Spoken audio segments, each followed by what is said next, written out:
lights on ships like Christmas trees in the deep space night.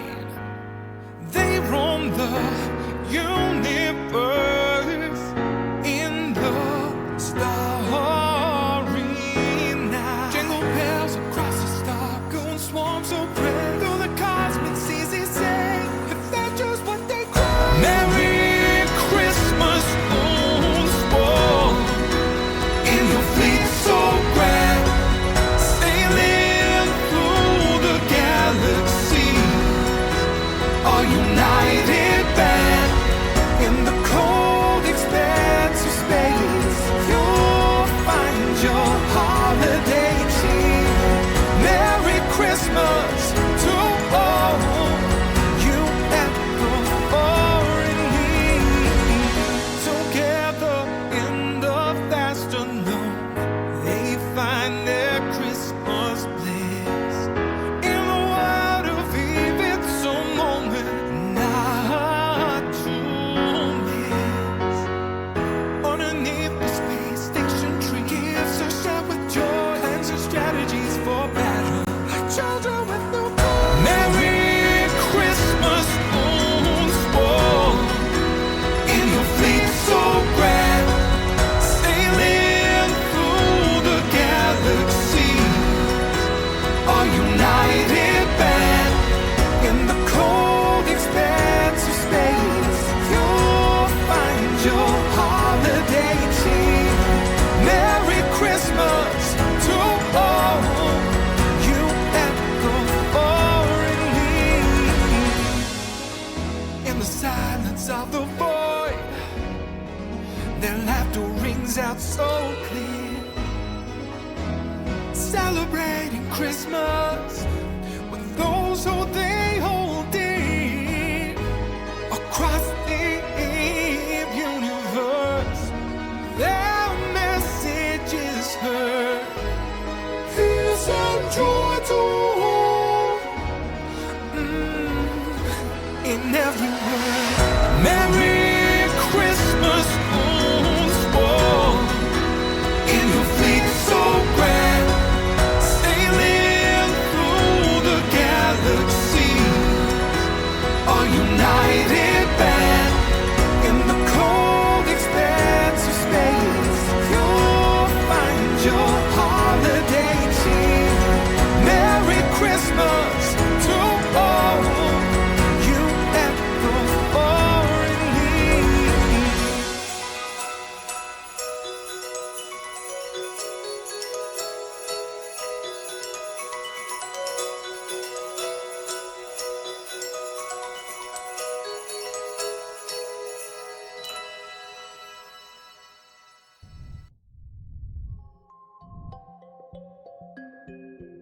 When it comes to EVE Online, every player wants to know the most effective tactic available. You want to know the meta. The meta controls everything. It determines what will and will not happen. Knowing the meta will alter your views, make you question your reality.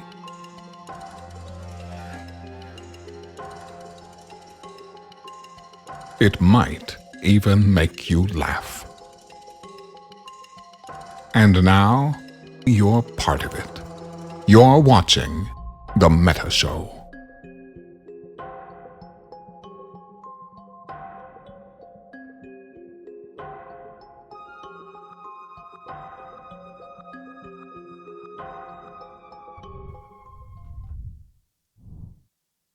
Ladies and gentlemen, welcome to The Meta Show. Today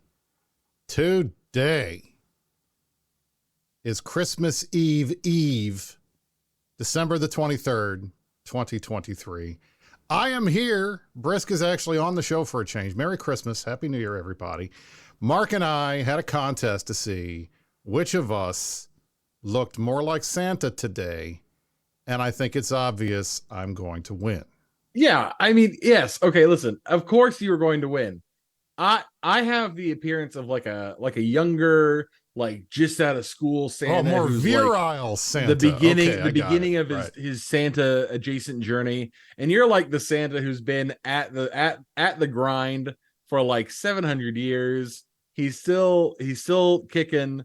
Mrs. Claus is like, who ever heard of a skinny Santa? Certainly not you. That kind of business. You need to pump up. You need to play. You never seen the Rudolph movie with Santa's so goddamn skinny? It looks ridiculous. Gain some weight.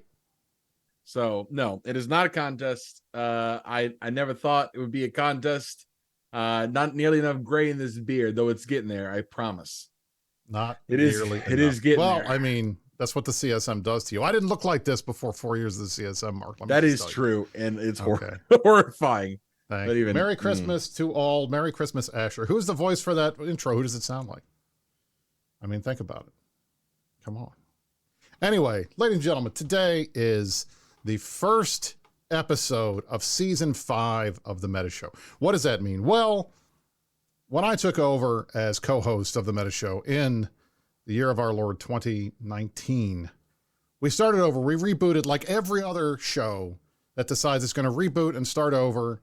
We started over at episode 1 of season 1. Now, yes, we had been on the air since 2015, but just like Doctor Who, we can start over. And that's what we did. This is the start of our 5th season. And oddly enough and scarily enough, Mark, you've been with us for an entire year now. I know the time flies by. It's absolutely crazy. I have to say, I went back and did the math, and officially now, starting season 5, I am the second longest serving host of the show. Not bad, right? Not bad at all. Now, I only need like 3 more years to overtake the number 1 guy, but I'll take it. Yeah. I can't believe we've been doing this show for 5 years. And I was on the longest running Eve podcast the other day, which is Declarations of War. And they have done something like 270 some episodes over the years. Wow. And I did the math, and we've done something like 170 just in the last 5. That's kind of crazy too. Mm-hmm. So today, as you can see, this is our Christmas episode. We have 2 episodes left in the year. We have this episode, and then next week, which is our year-end roundup episode that we always do, our top 10 list of the top 10 biggest things in Eve for 2023. We'll go over that. We're going to talk about all the stuff that happened, all the stuff that didn't happen. I'm pretty sure, as always, there will be a Fountain Frank. God help me that there will be a Fountain Frank episode, or at least some kind of a visit. And we will go from there. But in any event, that's very we got exciting. a show for you people today. Yeah. Now, the first question, Asher asked a very important question, and I think this is something we can use to kick off the start of the show. Who would win in an oil wrestling fight, Mark or Brisc? I put my money on Mark, not going to lie. I also put my money on me, and it's just because that's my venue, man. If I can just get all wrestling. slippery, like I'm just like, you ever seen somebody try and wrestle like an oiled up hog, but the hog is like unnaturally huge? That's kind of my vibe. Yeah, I'm just like a big old oily. When I get in there in that pit, I'm probably not doing myself any favor with this analogy, but and Brisc, listen, you're talking here like you've done this before, okay? Listen, don't judge me. All right. I'm just saying. I'm just saying, Brisc is a dignified gentleman. He's a dignified fellow. He does law. He schmoozes with politicians. He goes to red carpet events. Me, I'm just a good. Listen, I live in West Georgia. I'm just a good old boy near the Alabama border, and you tell me what you tell yourself. Look deep down inside your heart. You think I don't get up inside that wrestling pit from time to time? Well, given the types of things we've seen coming out of Senate hearing rooms these days, I mean, I don't know how dignified we are up here in Washington anymore. Let me tell you. Just some real quality entertainment, both family friendly and otherwise, coming out of the United States Senate right now, which is a lot of fun for the whole family. It's just exciting. It's exciting for the entire family. Now, ladies and gentlemen, we are an hour early today. Why are we an hour early? Well, let me tell you, Mrs. Brisc and I and Brisc Jr. have a yearly pilgrimage that we make down to Little Washington. We are in Big Washington. Little Washington is about an hour away from where we are right now. And it has, as its defining feature, one of the greatest restaurants in the United States, one of the very, very, very, very few 3-star Michelin restaurants, the Inn at Little Washington. And we go there every Christmas.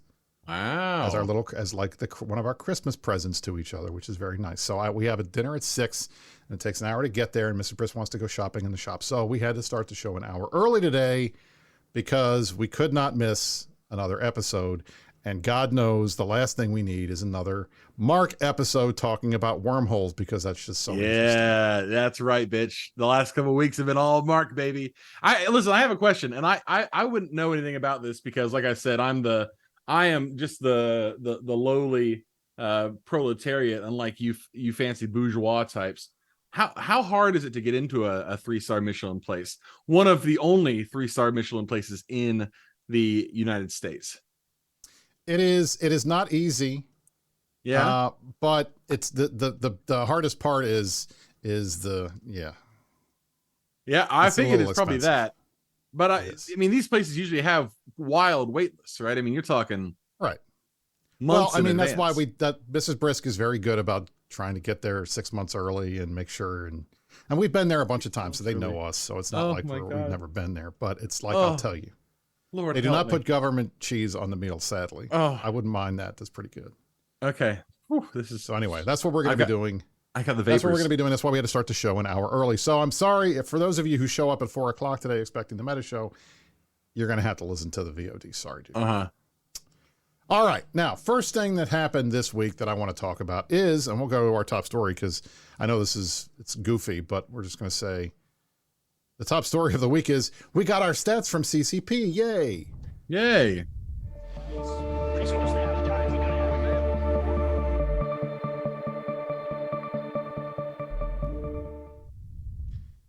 Now, for those of you who recall last year, the community was in an uproar. Yeah, we were. Because there were no videos with the end of the year stats that everybody wanted to see. This had become a thing. It was a standard thing. Everybody loved those videos, and they didn't do them. And it pissed everyone off. Mark, do you remember how angry everybody was? I remember. I do. My it wasn't immediate. It was like after January, I started getting the DMs of like, hey, when are we getting those stats videos? And I didn't have the heart to tell them like, well, we're not. And it was they did give us a video. It was a very depressing video. It was not nearly as it was not that and it was great. not individual to everybody that did it, which was kind of shitty. But I thought as part of the fun that Mark and I would share our stats with you guys so you can compare how we did compared to you guys. Yeah. So here we are. I will throw this up on the screen. This was my stats. Here we are. Brisc's 2003 accomplishments. And I have to say, I am a bit disappointed in myself for some of these. Okay. Now, first of all, this is the most disappointing. I spent 701 hours in Eve, which puts me in the top 4%. That is not enough. Okay. No, it really isn't. Not even remotely close to how high it should be. Okay. And we'll get there when we talk about Mark. A little less than 2 hours a day. Right. This is obviously not good. Shameful. This is not. Mrs. Brisc obviously would prefer if it was a lot lower than 701 hours. But for me, I'm kind of like, this is not the best thing. I didn't know that Mrs. Brisc wanted to be married to a loser. That's it. Sorry. Totally. Exactly. I'm totally slacking. So, and I'm slacking even more. So here, this one, what I thought was interesting, 33 million skill points this year. That seems a little high. I might have by accident. Did you buy some of those packs that gave you accelerators? I think I did. I did. That would probably help. That might have put me in here. So that's not bad. So that puts me in the top 2%. My ISK flow. Your total ISK income this year was 531 billion, but 452 billion left your wallet, a net difference of 79 billion, which puts you in the top 1%. I guess that's pretty good. We don't have to look at my ISK flow. We don't have to do that one. That's Now, okay. the funny part is, what did I spend the most on? Velos entropic radiation sinks. Busted.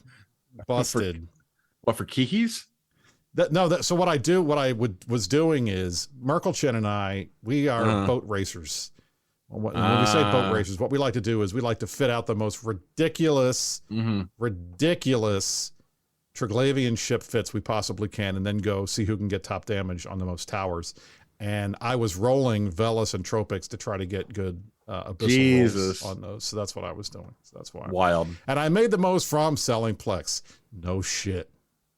I'm sure you got into a lot of warfare. You could scroll down just a little bit there. Now, and see this is also something that to me I am a bit embarrassed by. Okay. You got into some fights this year and proved your mettle with a total of 740 PvP kills. Wow. Boo. Yeah. Like, do you even play this game, Brisc? I don't know. Like, that seems ridiculously low for me. I just can't believe 9 solo Onyx kills, though. Low. You know, there's something to be said about that. There you go. 9 of these were done solo. Because I don't solo. You know why? I got yelled. Somebody was making fun of me because I have so few solo kills, and I was simply saying, guys, I'm sorry. I have friends. Yeah. They want to hang out with me. I can't tell them no. So yeah, I'm not going to get on a lot. So now, very good. The PvP ship of choice was the Onyx, which tells me that I spent most of my time gate camping in Pochven. That's where I fly the Onyx. That's like the only place that I fly. Travel. I did some traveling this year. I visited 1,051 systems, top 2%. I did 4,940 jumps. I spent the most time in the 1DQ Imperial Palace. No shit.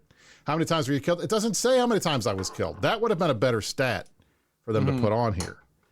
Because then I would have been in the top 1% of that. I wish there was a lot more just like PvP information in general. But listen, baby steps, man. What are you gonna do? That's it. I mined, and this is, I mean, legitimately, like the mining thing laughs me because this is only something that Merc and I have started doing in the last 2 weeks or so. We decided we wanted to see how much we could get Karma Fleet to mine, and let me tell you, it's a shit ton. As you can see from the background, we are literally mining while the show is going. That's what we do now. We are miners. So anyway, yeah, I know. How fun. Yeah. All right. So this is my alt didn't do much because all he does is kind of sit in my Titan and sometimes. So there you go. That was me. Now, Mark. Marky Mark. Here we go. My numbers are a little different. This is a little this a little bit different. Friend, look, you might need to go outside. Okay. So I'm just saying you might need to go outside. No. I explained this earlier. I have a robust social life. Okay. I just happen to be like chronically bad. Yes, extremely robust. I don't go to 3-star Michelin restaurants, but I do go out sometimes to places and see people and engage with topics of conversation. But I am chronically bad at shutting down Eve, which I think probably attributes to most of this. I did do the math earlier on this, and if you that is 97 and a half 97 and a half days of Eve. A third of this year you spent logged into Eve Online. Yeah. So if you just do a little cheeky old 365, that means I have the game open and playing for at least 6.5 hours every day, all day, or every day, every month, all year long without breaks. So, sometimes just be what it is, I mean, we don't have to look at my ISK flow. Yes, we do. Look at this. All right, so your total ISK this year was 384 billion, but 384 billion left your wallet with a net difference of 48 million, which puts you in the top 94%. Congratulations on being a CEO. You spent more than you took in this year. Welcome to deficit spending. I think because I had a couple other people ask me about that too, and they're like, "How is that possible?" And I said, "The thing you got to understand is that very little of the money that I bring in just sits around almost all of it either goes towards replacing ships that I have lost because I am very bad at EVE Online, or buying ships for other people, or SRP. So, which is kind of like buying ships for other people. So, or fuel. Oh God, structure fuel. I spent a lot of money on structure fuel too. So, Do you guys not have taxes in Turbo? what are we going to Glory? tax? Do you not What do we make any tax? money? We tax blue loot, but all of that goes towards like, I mean, home defense doctrines. And yeah, I mean, like this year for the first time, every year before this year, our corp wallet was under 20 billion ESC at the end of the year, which was crazy. And this year, this is the first time it's ever gotten high. And it's only because we had one guy join who actually had any idea what he was doing, and I made him a director so that he could make up for my mini. Can you please fix our finances, dear God? Yeah. So that was all great, but so wait a second. You have a new guy in the corporation who's only been in for a year, and you made him a director. He's not new. Okay, first of all, I'm just asking because I'm thinking, hey, you know, so I hope you guard your ship better than we do. He does tell me constantly that one small step out of line. If I reach into the corp wallet one more time, he's gonna pull a J Amazing on me. I'm just saying. I'm waiting because you know what? If that happens, I'm gonna mock the shit out of you because you did that to me. I mean, I'm sure PL would welcome me with open arms. It seems to be the that's it. The way those things tend to happen. You'd have to stop playing though, because they're not allowed to play.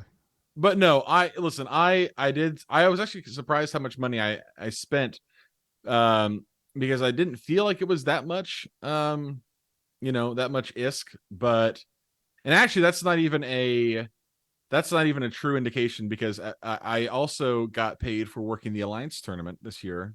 All the Alliance tournament casters got paid, and they paid in Plex. And that money I never saw. That went straight to the corp wallet. So I appreciate that. In addition to myself, you also made the most from selling Plex. That's my boy. That's it. That is what us veterans do. Yeah, I mean, listen, I for the better part of the year I was gainfully employed, and when you're employed, the thing that you have the least amount of is time. And so it's an easy conversion to say, well, I can just buy Plex, and then I can convert other people's time into my money, which is how that works out. So your PvP was pretty solid. 875 kills, more than me. 72 solo kills. Yeah. Your PvP ship of choice was the Leshek. Well, that's obvious. You're a wormhole. That is true. I think those PvP kills should have been a little bit higher, but again, I have a bunch of different characters that combined probably look pretty good, but individually they are all just, I mean, they're just fleet characters. I have never been, nor will I ever claim to be good at playing this game. I almost only ever undock in fleets. So my PvP kills are all dependent on those fleet numbers. Now, I'll skip over the travel because your travel was about the same as me. I will say it makes me laugh that your guy's home station is named Atlanta. It was named Atlanta. We unanchored that fort a couple weeks ago. And we have a Dracus fort now in our home hole. And the name of the Dracus fort is So Much for Subtlety, which is the culture reference, which is really fun. So, but yes, for the better part of the year, it was Atlanta. It actually probably had like 6 different names, just depending on how I was feeling that day. But it ended up being Atlanta. The one thing that I do want to note here, Mark is the wormhole CSM. He took over from me. Help me. He only has 1,435 wormhole jumps, which puts him in the top 4% of wormhole enthusiasts. All right. Okay. Then pull up the other picture. I've got another. If I remind you, look at me. Oh my God. I had 121. I'm in the top 20%. That's not bad. Mark, are you serious? Mark, 4%. Okay, so Mark the wormhole CSM is in the is not a 1%er in terms of wormhole takings. This is disappointing. Mark the character spends a lot of time hanging out in a Fortizar moving assets around. Okay. Mark got it. the individual has many different characters who do a lot of other things. In fact, if you were to pull up the other image of my scanner, All right, that gets a here's your lot of travel scanning time alt. in. Yeah. You'll see that she has quite a bit. Almost as many hours as your main does. Yeah, she does. Just saying. She's done pretty well for the most part. She's diversifying. Oh, look at that. Now your scanner. There you go. There you go. That's the number down there. 55 or 58, which is not too bad. I've seen people with a lot more. You have, just depends vindicated on how it goes. yourself, sir. Mm-hmm. It's okay now. Not bad. I did think this was fun, though. I'm glad they did this. I am glad they did this too. Now, granted, I'm not going to argue. Like I'm happy that they did it, but I missed the video. The video was cool. Yeah, and I mean, I know that takes work and it's way harder to do than something like this, but it's like, I like the video. I'm kind of a video guy. I'm just saying. They did come out with a video. They're just not. They did come out with a video. They came out with the scope video, which was, I think, very interesting. And I will pull it up here and I'll let it play while we're talking a little bit about it. But what did you think about the scope video? I really wish they would talk to anybody before they make these, because I love the fact that they've done it. Like the whole vibe of the video is great. Like this whole scene is so good. Like the way that they have everything set up is really engaging and really immersive. I just wish that the stats they put on the screen or really anything else. Do I need to know that the #1 ship undocked in nullsec is like a fucking Venture or something? No. That was the #1 ship for high sec and low sec. Yeah. And then Epithal was on the list of most undocked ships in nullsec. And we'll get to that in a second here. And that's what I'm saying. Like there is information that people would love to have that they don't need to, like, there it is. It's right there. There you go. #1, Venture, high sec. Yeah, Venture, Gila, and Retriever. Fucking fantastic. So mining ships and abyssal PvP or abyssal ratting ships. Fantastic. Low sec. There you go. Mining, scanning. Fucking incredible. Epithal is number. I don't like. Look at that. Epithal is #1 for you guys because you're hauling all your shit around. Yeah. So I made when this video came out, I pinged the big wormhole Discord and flamed everybody for doing so much PI because it was making us look bad. Like, and stuff like that's what I'm saying. Like stuff like that. There's information that I think people want to know. Like information that people would like to have more of in a video like this.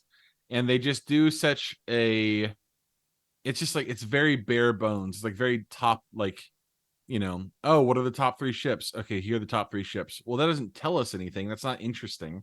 Right. I want to know, like, what are the top 3 ships lost in fleet fights? And maybe that takes more work to research, but like, it would be at least be more interesting than just, oh yeah, nullsecers are losing Ishtars. What a fucking revelation. Like, I'm shocked. I'm shocked that that's even a thing. What is the dread that was lost the most? Like, how many supers died this year? Like stuff like that. Well, they don't want to show that number because that number is so low. It'll be embarrassing. Yeah. It would be pretty rough. Yeah. I thought that these numbers were really interesting. Oh, this number right here is the best one. So let me freeze it. Let me go back here. This one right here. This was who was that, by the way? Extremely controversial. That is my boy Merkelchen on the screen there. Karma Fleet. Yeah. Of which I am but a humble director member. 39, almost 39.8 million LP. Now, we sort of figured this out. This had to be taxed because, let me tell you, the frickin'... It's not that much LP is the thing. The Reddit folks were pissed. Oh, yeah, they really did not like this. That a nullsec group, Comey Valentine, former CSM candidate, totally pissed that Karma Fleet with 40 million LP is the most loyal faction warfare group. Am I playing the same game? Yeah. Totally mad. And then a bunch of people whining about it because apparently our tax rate being 15%, which We didn't. I talked to Merkelchen about it. We didn't even know. Like, Yeah. I don't even remember us ever talking about setting the rate. It's just kind of, we just left it at 15%, whatever it is. And that's funny to me because this is just our guys playing the game. They don't care. It's just one of these things where we're not huge and we haven't talked about faction warfare. We don't play up faction warfare, which is probably why the faction warfare guys are flipping their shit that a nullsec megacorp got the number one most loyal in faction warfare. Well, I mean, here's the thing too, that people need to remember is that Karma Fleet is enormous. I mean, it's one of the biggest corps in the game, right? I mean, it's got to be at least in the top five. Yes. Yeah. And so if you have one of the biggest, most active corps in the game, it doesn't really matter where your group is located because your members are going to be doing stuff all over space. So like the most active like low-sec corps are probably either Sedition or Ratani tribe in Minmatar Fleet Alliance.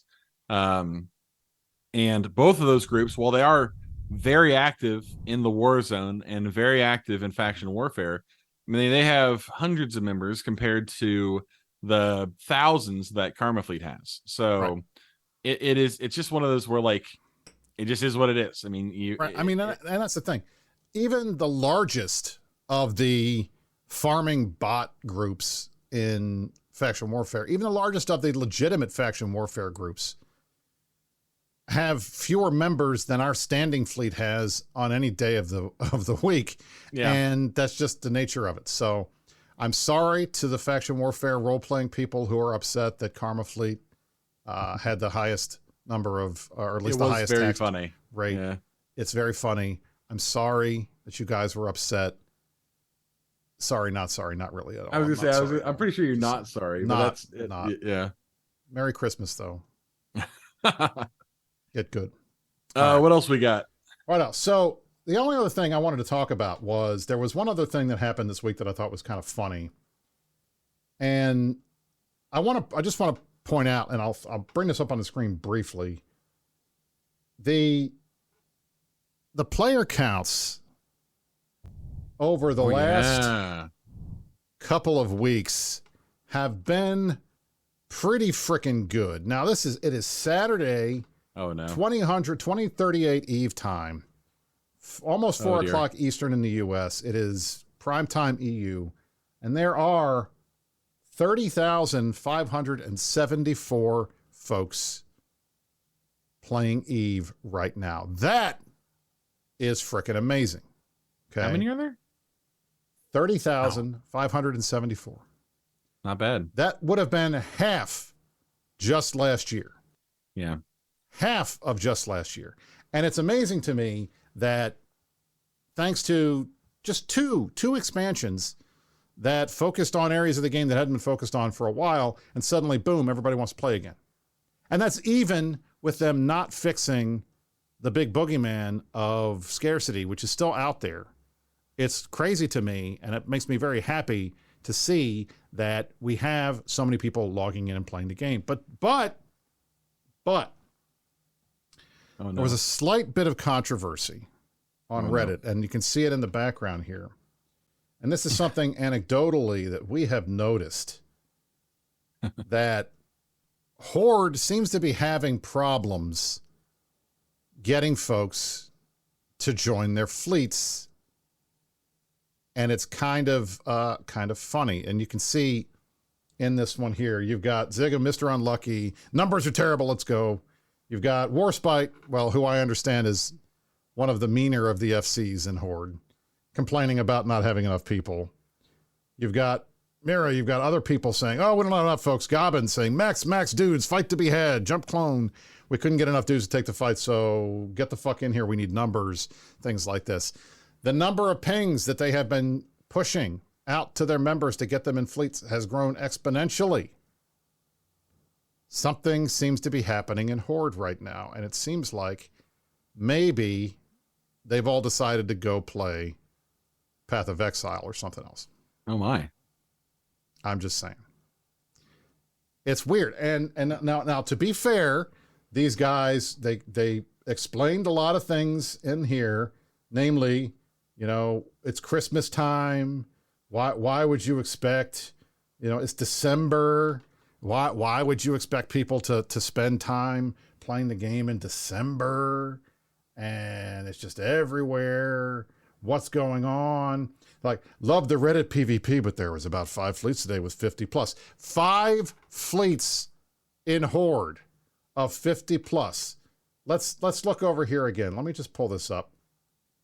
5 fleets of 50 plus. And Horde having the most number of people in the game.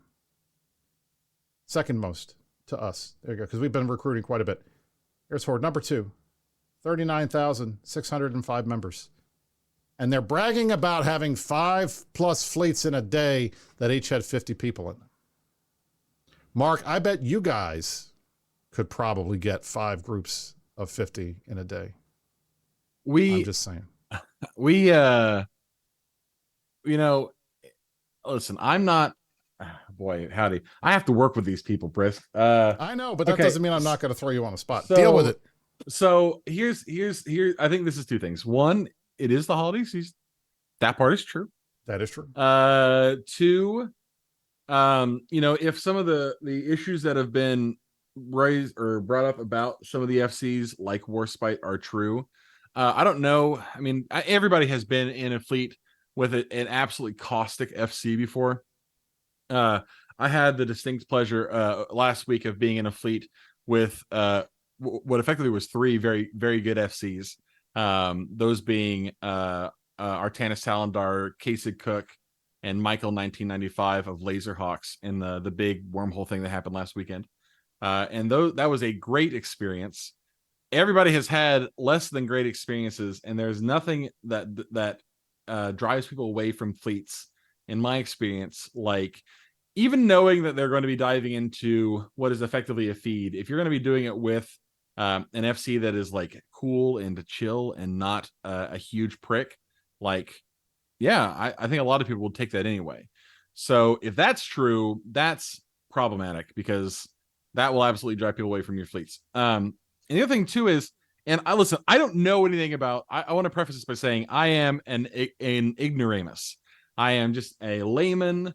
I have a very niche area of expertise that mostly relies very heavily on moving freighters full of fuel back and forth between structures. So take this all with a grain of salt, grain of sand, grain of salt. Grain of salt is correct, yes. Thank you. I was right the first time. But Horde is not like the Horde has not traditionally been the PvP alliance, right? Like Horde was I think this gets mentioned in the Reddit thread too. Is that going to be the new argument? Well, they're not really a PvP alliance. I'm asking you. I mean, they are or were for the longest time the like meat shield buffer crab alliance in between everybody else and PL and NC, right? Am I like that might be wrong. I may be wrong. Listen, that is not wrong, but I would argue that it's been a long time since they were the meat shields of PL and NC Dot. If anything,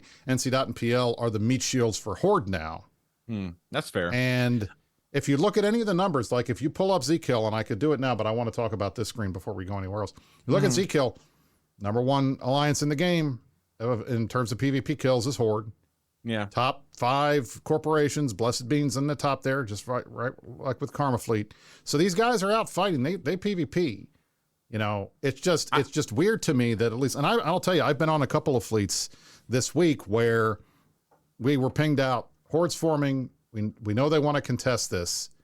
Let's get your butts in fleet. I got in fleet, and they no-showed. And we got a couple of easy kills for anchoring structures and Clown Ring, which is what I wanted to talk about here. Yeah, go ahead. Because this seems to be the only place that has any real action happening in the game right now. So, Clown Ring, as you can see, Clown Ring. Who wants to live there? Nobody. Why? Because it's a funny place. It's a haven for gate campers. Everybody loves it. Seventh Sanctum is great at killing anything that comes through there. But in terms of like living there and making it a thing, Clown Ring is just, it's kind of like no man's land. Now, Horde and PL, as you can see, Horde is wrecked here. PL, -10, and NC Dot, right there, are moving into the territory that was it was some of it was former B2 coalition members. Then you had Shadow, who's part of the Imperium now, that was in there, that they took this area from. And then you still have some of these guys that are here. I asked Darkshines the other day when we were out fighting, why is PanFam moving into Clown Ring?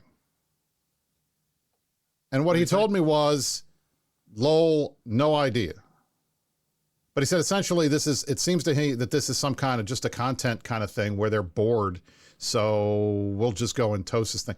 I find it hard to believe that anyone could be so bored that they would go in and toast to have fun. That's like saying, man, my leg really hurts. Let me punch myself in the dick so that it doesn't hurt as much. Yeah. It just doesn't make a lot of sense. I don't get it. Yeah. But hey, if that's what you like, go for it. I mean, I know that there's those, whatever that group is, slow children at play, or whatever the name of that alliance is. That's them right here. I know that they have been pretty good about giving good fights. So maybe that's what they were looking for. But I mean, if they get pushed out, just like the last residents who got pushed out, I mean, you like, eventually you're going to run out of people to fight, right? Like, you're going to get to the point where you've pushed out everybody whoever would set up in an area. Nobody wants to come and contest you because they know that they'll just get pushed out again. So what are you doing? Like, why are you doing do you need all that extra space? I mean, it's another region, I guess. I don't understand this. It's Cloud Ring. I mean, and that's the bottom line. Like, it's Clown Ring. So when it comes to what we're doing in terms of, you know, PvP and fighting and everything, I mean, I can't explain what it is about what's going on in Horde that their numbers are so bad. But I mean, it's obviously there's something going on.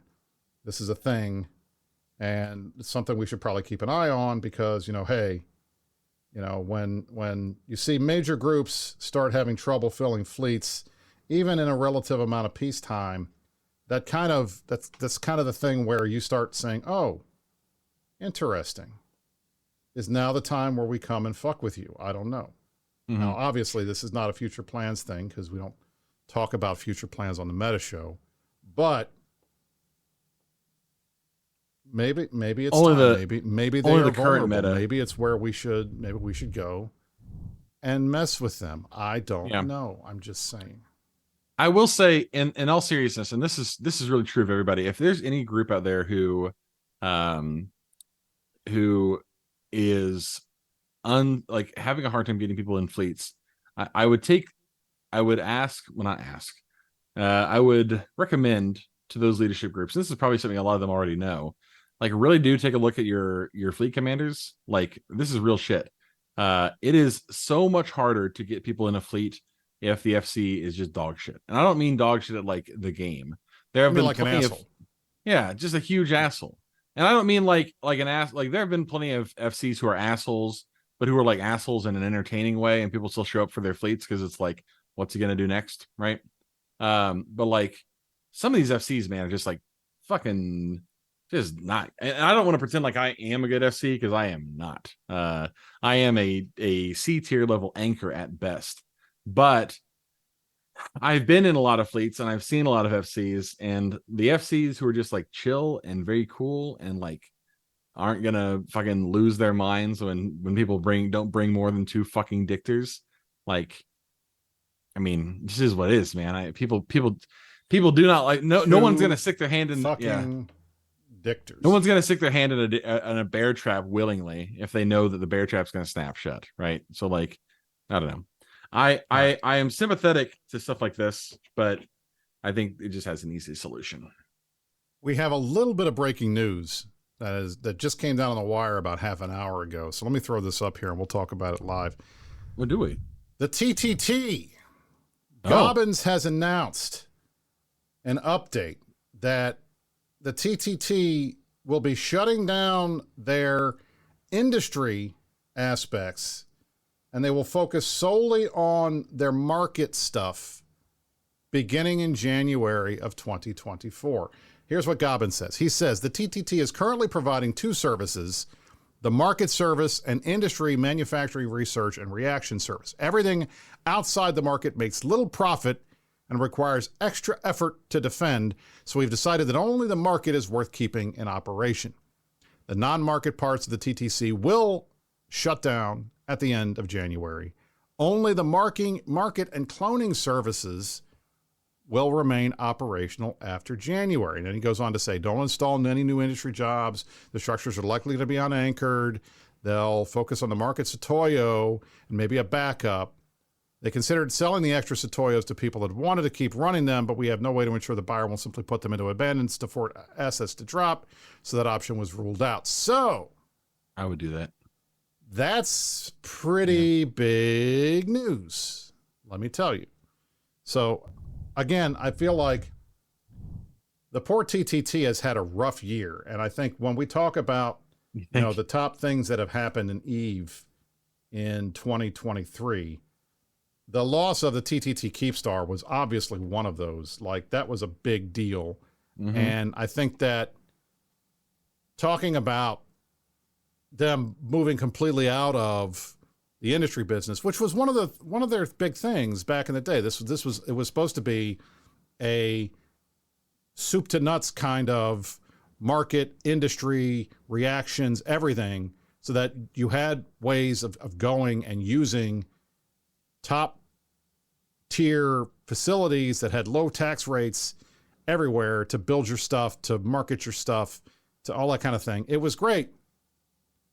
Well, I guess they're tired of getting attacked, and now they can't defend. They don't want to defend, or they're not willing to defend all of the non-market as parts of the TTT, which the market is currently being run out of one of the last extra large structures in HiSec, their Satoyo in Perimeter. They're not going to be doing anything but that come January. And as my dear friend Jason Kujin says, gee, this was so much easier when goons weren't attacking these. And I think that's 100% true. And I agree with them 100%. Yeah. Let's let them burn. At the end of the day, the TTT, I think, as a concept, is something that is going the way of the dodo. And while they are making some money right now, it seems obvious to me that the sun is going down over the concept of these large market hubs that are unattackable, because I think we've proven that they are anything but unattackable. All right. True. That was breaking news. The last thing we wanted to talk about on the show today was TTT is the Tranquility Trading Tower. It's a Tranquility Trading Consortium. It was the HiSec marketplace outside of JITA that you would sell all the high margin items because the tax rate was low. It was run by a consortium of nullsec powers until CCP changed the rules and disallowed any more anchoring of extra large structures in HiSec. And then we all turned on it. We killed the Keepstar. They still have the Satoyo. That's it. So that's what we were talking about. Now, the last thing I wanted to talk about today was, and this is tangentially EVE related, so please, guys, do not jump down my throat saying that this is not EVE, because it's EVE. EVE Vanguard put out a roadmap, which I am very pleased, I'm impressed. Not only did they put out a roadmap, they put out a dev blog talking about all of the information that they gleaned from the player base from this most recent play test of the game. And they made it clear, the number one argument, the number one thing that I heard from everybody when it launched and when we were playing it and everything was, is this it? That's all it is? It's just one gun. It's just one map. This is all there is. And they didn't seem to realize this was like a pre-early alpha, like not even a full alpha, like an early alpha. It was just kind of like showing everybody, hey, look, we've got a game and it plays and you can see it and it looks like something. There are going to be more guns. There are going to be more maps. But that was the number one thing was people expected a more complete game than they got to experience. Okay, I understand that, but for what was there, it was pretty solid, especially it ran well, which I was the most pleased with. If it had been a laggy, shitty, like poor experience on my computer, which is probably about the highest end you can get, I was going to be very upset for everybody else. And that was not what we had. In fact, it was the game's performance. And they note this in the dev blog that people said the game's performance held up pretty well. And I thought the visuals were great. I like seeing the bowhead. That was kind of cool. But obviously, I mean, yeah, they need to do more work on it. So they put out boots on the ground in 2024. They're going to do play tests every month between now and June. But look at this. This is an actual roadmap. Like, they're telling us what they're going to do. Now, again, take everything that's said here with a grain of salt, because we've seen this game before. development. Okay. Yeah. And we've seen roadmaps and they're not always stuck to, but they're saying that they are going to fix bugs. They're going to do more balancing. They're working the launcher server support for 2 different regions. And then they're going to start working on a lot of stuff. They're going to add a mining prototype in March. In June, they're going to have a major feature update that'll include a new map and weapons modification and a bunch of other stuff. Like, this is good. This makes me pleased. They are working on this. And despite the fact that I think I probably would have been in one of the groups that was, because I had seen Project Nova crash and burn. I had seen a lot of these, like, we're kind of the opinion that a first-person shooter is never going to happen. And even if it did, it wasn't going to be anything remotely close to Dust 514, where it impacted in-game stuff and there was orbital bombardment and all that kind of crap. But you know what? I've been pleasantly surprised over and over again with everything about Vanguard, and I'm hoping that they stick to this roadmap, because if they do, 6 months, I mean, we could see this game in another year or two. That's pretty solid. I would like to see that. I think it will be fun. Mark, did you get a chance to play Vanguard at all? What was your I did. I played a little bit. I liked it. I mean, I mentioned it, I think, a little bit maybe last week, but I went into it expecting literally nothing. I mean, for 2 reasons. One, I'm just preposterously bad at shooters, almost to the point where I think it's like a genetic condition. Is that a thing? Like, you just can't do it? You just can't do it. Don't have the hand-eye coordination for it. I don't know what it is. I'm very bad at shooters. But I still found the game to be like, it was still fun to play. And even if it wasn't like fun long term, there wasn't a whole lot of like repeated it wasn't a whole lot of repeatable enjoyment in there.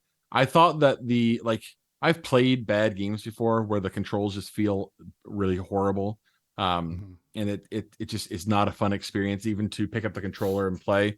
That is something that I wish they would do. I know it's probably heretical within these circles, but God, it had me longing for controller support. Because if I'm gonna be bad at a shooter, I want to be bad at a shooter while I'm leaned back in my chair. So, right.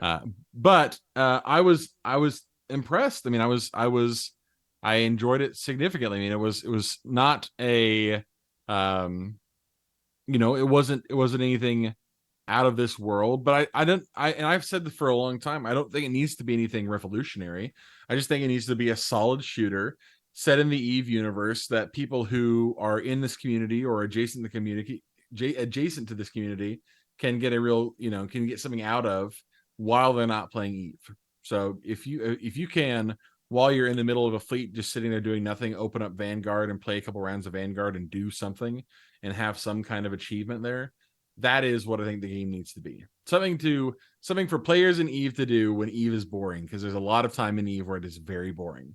So if they can figure that out, they're basically on the money with that one. So, all right. Yeah. Now, ladies and gentlemen, we've hit the end of the show. I would like to wish all of you guys a very Merry Christmas on Monday. I hope you enjoy your weekend, enjoy your time, play a lot of Eve, have a lot of fun. Mark and I were happy to be here with you guys to talk about all the stuff that happened in the last couple of weeks since we were last together.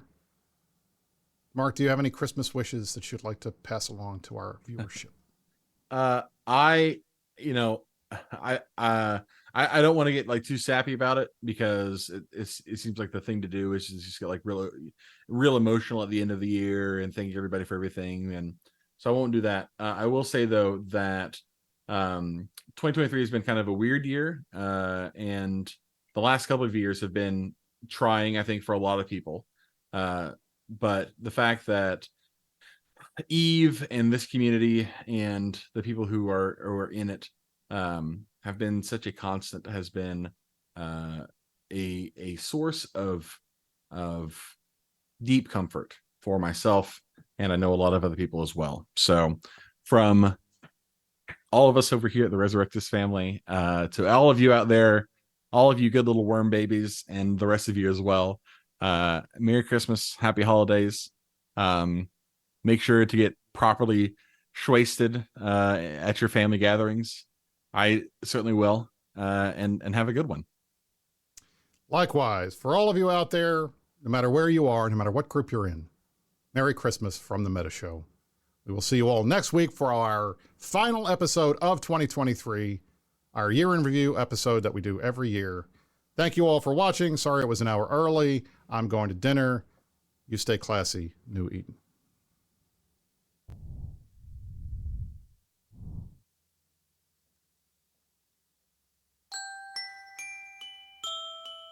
All right, and it has a song here. I don't want a Moloch for Christmas. There is just one thing I need. I don't care about frisky boys. I won't claim for SFE. I just want my Hated Bros, the best fleets you've ever flown. Make the fat come through. Win it all I want for Christmas.